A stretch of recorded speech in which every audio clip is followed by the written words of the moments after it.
traiter un chef d'État de démon est une chose, tenter une mission d'exorcisme en est une autre, surtout quand celui-ci a pour nom Vladimir Poutine.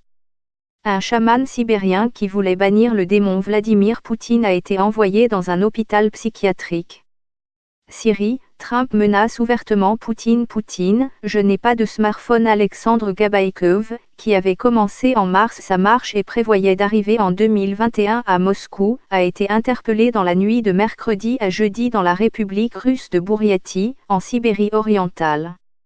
Une fois arrivé dans la capitale russe, Alexandre Gabaïkov, qui est âgé de 51 ans, voulait organiser une cérémonie de bannissement de Poutine, le président russe.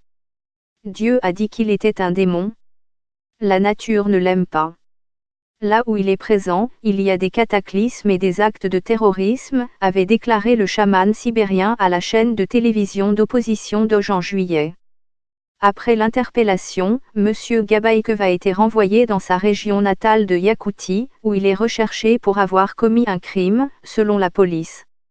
Le principal opposant au Kremlin, Alexei Navalny, a dénoncé de vieilles méthodes dignes du KGB soviétique, lorsque les dissidents étaient diagnostiqués malades mentaux et enfermés par le pouvoir pour mieux les discréditer.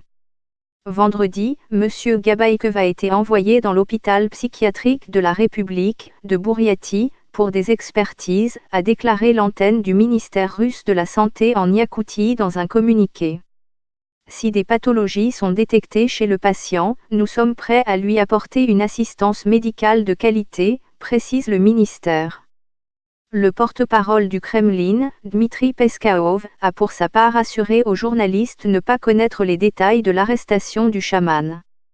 Dans une vidéo diffusée dans les médias locaux et présentée comme réalisée après son arrestation, Alexandre Gabaïkov dit se trouver dans sa ville de Yakoutsk et être bien traité.